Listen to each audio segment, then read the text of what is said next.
My dad passed and my mom tried to accept me for my inheritance. I cut her off. I was abandoned. That's the summary of it. It's one thing to be unwanted. And it's painful, of course. But you learn to live with it. What I couldn't live with was their audacity to come back years later. Not because they felt like they made a mistake, but to try to bleed me dry. Let me start from the beginning. My mother had me when she was just 17 out of wedlock and clearly didn't want the burden or maybe the shame. She dumped me with my grandma and left to live her life. Now leaving me with grandma wasn't the problem. You know, I sort of get it. She was a teenager, with me in the way. Her future wasn't bright. The real cruelty in my perspective was the lies. My grandma was instructed to tell me she was my mother and that my sister, the woman who gave birth to me, had just moved away. I only found out the truth when I was 8 years old. I remember that day like it was yesterday. I was playing in Grandma's room, being the curious kid I was, and stumbled into her wardrobe. There was an old, dusty box that I had knocked over and its contents fell all over the floor. I looked through out of sheer curiosity and there they were. Photos of my sister pregnant, photos of her holding a baby that had to be me based on the writing on the back of the photo, and what I suppose was a hospital, letters, and birth records with my real mother's name. My real mother. I was 8. But I like to think that I was wiser than my age because I realized almost immediately what that meant. I ran to my grandma trying to fully grasp what I was reading and she broke down crying, admitting everything. I can vividly remember crying along with her as she begged me not to hate her, saying it was my mother's idea to keep the truth hidden. As for my mother, she didn't just leave me behind. She erased me from her version of her family. She went ahead and married my dad. They had an entire life together with 2 more kids, a perfect little family, while I was left to rot in obscurity. At first, I wanted to believe she had good intentions. Maybe she was waiting until she was stable enough to bring me back home. But as the years passed, it became obvious that she had no intention of ever doing so. By the time I was 12, I was fed up. My grandmother's house was a 3-bedroom home with an aunt living there, uncles who would come and go, and not to mention my cousins who always got on my nerves. Grandma had 7 kids, including my mother who was the 5th. They were mostly lower middle class and struggling, so my granny's house was like their comfort zone. So the house was always cramped up like the ghetto, as my mother so eloquently put it, according to Grandma. She thinks she's too good for us, Grandma would mutter up bitterly. Says we're trash. Even then, I would defend her and lash out at my grandma. I still believed in some depth of my heart that she was going to come back for me. I clung to that hope until the day I took matters into my own hands. At 12, I made up my mind to find her. I couldn't shake the longing to see my mother, to understand why she didn't want me. So I turned to the one person I thought might help, Aunt Naomi, my grandma's youngest child. She was barely in her 20s and I had a way of persuading her to do things for me. At first, I hesitated, but I begged until she gave in. The caveat was that I needed to save up for the train ticket. I scraped together every penny I could over a few months. When I finally had enough for a train ticket, she made good on her promise. She drove me to the station early one morning when I was supposed to be in school, bought my ticket, and literally put me on the train. She made me swear not to mention her involvement and that was easy enough for me to do. Her friend was waiting at the other end to pick me up and drop me off at my mom's house, but she wouldn't stick around. So I could have an excuse of no ride back and I'd be able to stay overnight. Armed with nothing but my determination, I finally stood in front of her massive house. To my small eyes, it was a mansion, way bigger than anything I'd ever dreamed of living in. I knocked on the door and a woman answered. She looked at me like I was a stray dog, asking who I was and what I wanted. Nervously, I told her I was looking for my mother and gave her my name. The reaction was immediate. She gasped before rushing inside. Moments later, a beautiful well-dressed woman stormed out. My mother. She didn't greet me. She didn't hug me or ask how I'd gotten there safely. Instead, she grabbed me by the arm, hard enough to hurt, and dragged me to a car parked in the driveway. "What the hell are you doing here?" she screamed as we sat in the car. She didn't seem apologetic in the slightest, and it was so different from what I had been fantasizing about. She was hysterical, ranting about her image and her life. It didn't even seem like she was necessarily saying these things to me. Regardless, I barely heard her in that moment because I was too stunned. This is not the reunion I had dreamed of. There was no love, no concern. I was her little dirty secret, a skeleton she didn't want anyone to find. It all made sense as to why she never came back to get me. When I started crying, she finally softened, if you can even call it that. She bought me some snacks at a convenience store before dumping me at the nearest train station. She didn't even bother to ride with me, just handed me a ticket and told me Grandma would be waiting on the other end. When I got home, Grandma spanked the crap out of me for running away, but that day left more than bruises. It left a scar on my heart. I didn't give up though. I guess you could say I was a stubborn kid and despite everything, I wanted a relationship with my mother. Maybe I was naive, or maybe I just needed to understand why she hated me so much. By the time I was 15, I had a rebellious streak a mile wide. I smoked cigarettes I stole from my uncle, skipped school, and got into fights with my cousins. Once, I even climbed onto the roof of Grandma's house and threatened to jump just to scare everyone. Another time, I burnt my cousin's school books in the backyard because she had poured coffee onto one of my favorite Nora Roberts books. Yeah, I was a handful. That rebellious streak was what gave me the leverage I needed to force my mother to come home for Thanksgiving. I called each of my aunts and uncles and told them flat out if she and my dad didn't show up, I'd do something crazy. They knew I wasn't bluffing based on my bad behavior. It worked, and it was good that it did, because I really wasn't bluffing. That Thanksgiving, for the first time in my life, I saw my mother and my siblings walk through Grandma's front door. My siblings were everything you'd expect from kids raised in wealth and privilege: rude, spoiled, and obnoxious. My younger sister, who was 10 at the time, wrinkled her nose at the house and muttered something about it smelling bad probably 10 times that day. My little brother, who was 7, refused to eat any of the food. But the real nightmare was my mother. We were all sitting at the table when I asked why she didn't want me. Bold question to ask, but I didn't force her to come here just to see her face. Once she started, though, she didn't stop. "You think I didn't have a reason for leaving you behind?" Her voice was dripping with venom. "Do you know what you could have done to everything that I made? I built a name for myself. A life. I'm respected in my community. I'm a role model to so many women, and my marriage is a pillar of that. I can't let some old mistake drag me down. You're a walking reminder of a mistake I made when I was 17. You're loud, unruly, and God forbid anyone finds out you're my child. They'd think I failed as a woman." I was too shocked to respond, and apparently everyone else was, because the entire table was quiet. My grandma had her head buried in her hands. I could tell she was crying. My biological mother was spewing all this hatred in front of everyone, even her own siblings. "You're just like my side of the family," she continued. "Ghetto and embarrassing. Do you know how hard I worked to escape that life, and now you want to drag me back into it?" Her words cut deeper than I thought possible. I wanted to disappear, to shrink into nothing. Even my siblings across the table were scared. I assumed they had never seen this side of our mother before. Unfortunately for me, it was the only side of her that I knew. Finally, one of my uncles slammed his fist on the table. "Enough," he roared. "What the hell is wrong with you? That's your daughter, not some stranger off the street. How can you talk to her like this?" For a moment, I thought his words might get through to her, but my mother just scoffed and rolled her eyes and continued to eat. Once she was done eating, she left with her kids. That day was a turning point for me. I stopped chasing her love. I stopped dreaming about being part of her family. After that Thanksgiving disaster, it kind of reset my whole focus on life.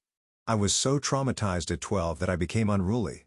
But the trauma I had gotten at 15 cured the trauma I had before. Or maybe it wasn't that at all. It was just me trying to make something out of myself so I would never be in a situation where I'd be humiliated by that woman or anyone again. I became focused on getting my life together. I shed my rebellious shell, studied hard, and got into a good university, and later started a master's program on a scholarship.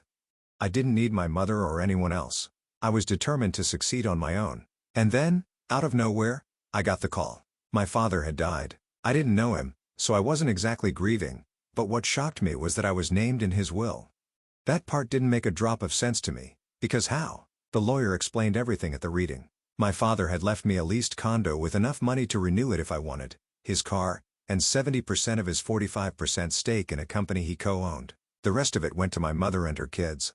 I was hardly getting the lion's share of the things he had owned, but it was still very significant.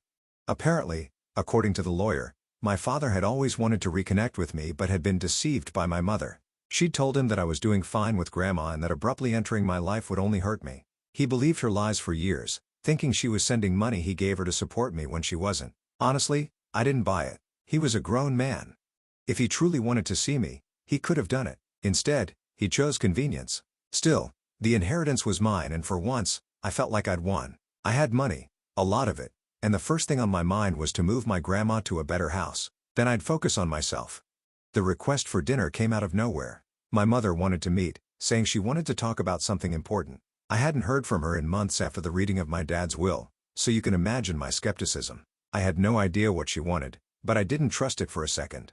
At first, I wasn't going to go. I had spent years building a life free from her drama, and I wasn't about to get sucked back in. But then I thought about it. After everything she'd done, this could be an opportunity to finally take control of the situation, to set the record straight, and maybe settle some scores.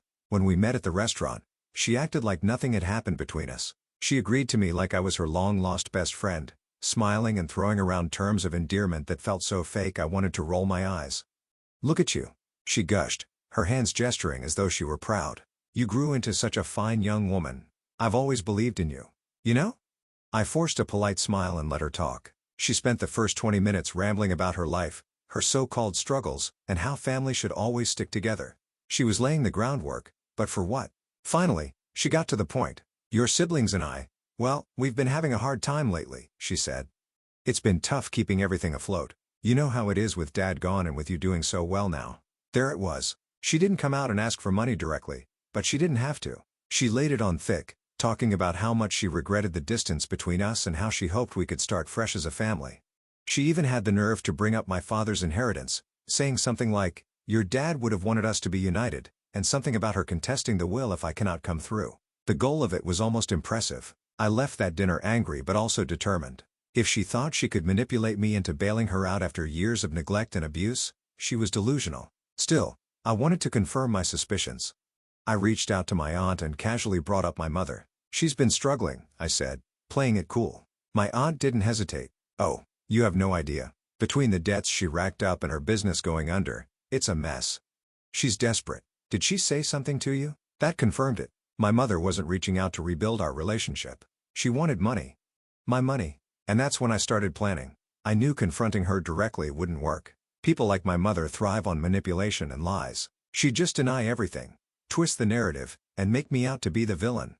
Instead, I decided to turn the tables on her. If she wanted to play games, I'd play to win. The opportunity came sooner than I expected. She called me a week later asking if we could meet again. This time she said she wanted to have a family gathering at my place.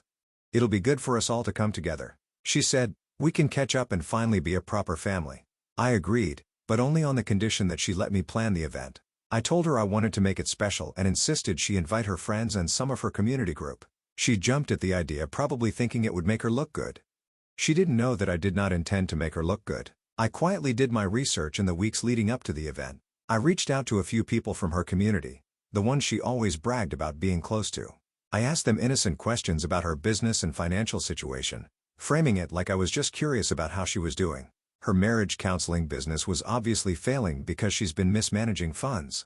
There were rumors that several of her clients had filed complaints against her and others claimed that she was facing legal action. I wasn't surprised. She was a nasty person beneath it all. Everything went according to plan the night of the party. My mother arrived early, dressed like she was walking the red carpet, flashing smiles like she'd won some grand prize. To everyone else, we looked like a close-knit, loving family. To me, it was just another performance. I played along, nodding and smiling as she made a big deal about how proud she was of me. But the entire time I was watching her, waiting for the right moment. When the room was buzzed and everyone had a drink in hand, I stood up to make a toast. "I just wanted to thank everyone for coming tonight." I began raising my glass. "It means so much to have you all here to celebrate family." My mother beamed at me, clearly expecting some kind of tribute to her. She was soaking up the attention like a sponge. "But," I continued, "I think it's only fair that we're honest with each other. After all, isn't family supposed to be built on trust?" The room went silent. You could feel the shift in the air. Her smile faltered and confusion flickered across her face. I started laying it all out. Who and what I am to the family, how she treated me as a child, and her excuse for not raising me. I went on to spice it with the rumors of unpaid money she'd coined out of her business and people, the lawsuits, the lies she'd spun to manipulate her husband. I didn't yell or get emotional. I just stated the facts, one after another, like I was reading a grocery list. When I was done, the room was so quiet. The look on people's faces said everything. Shock, disgust. As for my mother, she was trembling with rage. Her face flushed a deep red. She tried to interrupt me, to deny everything, but the damage was already done.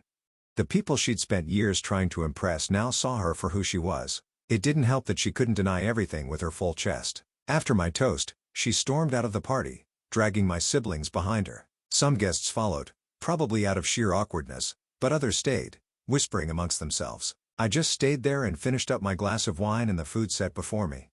The next day, the fallout began. My mother called me repeatedly, leaving a string of voicemails that ranged from furious to pitiful. One moment, she'd call me a backstabbing brat and scream about how I'd ruined her life. That was the woman I knew. The next, she begged me to help fix the mess, claiming that she was still my mother and that families should stick together. I ignored her. When the calls didn't work, she tried reaching out through other family members. But the thing is, most of them had been burned by her at some point too. My grandmother, in particular, was livid when she found out my mother had tried to pressure me into handing over my inheritance. Grandma didn't mince words.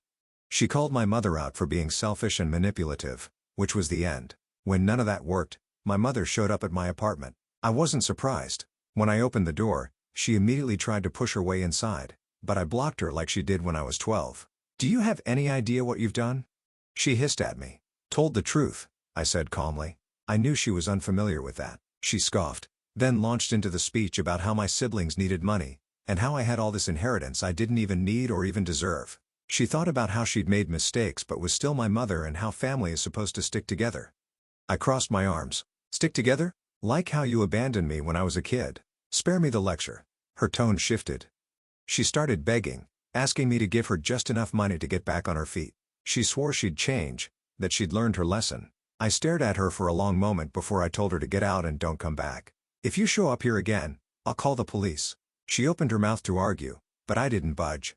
Eventually she stormed off, muttering under her breath. That was the last time I saw her. She kept trying to contact me for a while, but I blocked her on everything. I even changed my phone number. I didn't care anymore. She'd burned every bridge and I wasn't about to let her drag me down with her. The fallout from the party hit her hard. Word spread quickly about what I'd exposed and her reputation took a nosedive. Clients dropped her. Friends distanced themselves. Even some family members who had stuck by her for years finally cut ties. I wish I could say I felt bad, but I didn't. She spent her entire life manipulating people and leaving chaos in her wake. She left me out of her life, her own child, because I wasn't good for her PR. She made her bed. Now she had to lie in it. As for me, I finally felt free. For the first time, I wasn't weighed down by my family's toxicity. I focused on my career and friends and built a future that wasn't tied to their dysfunction. My grandmother and favorite aunt had been my rock.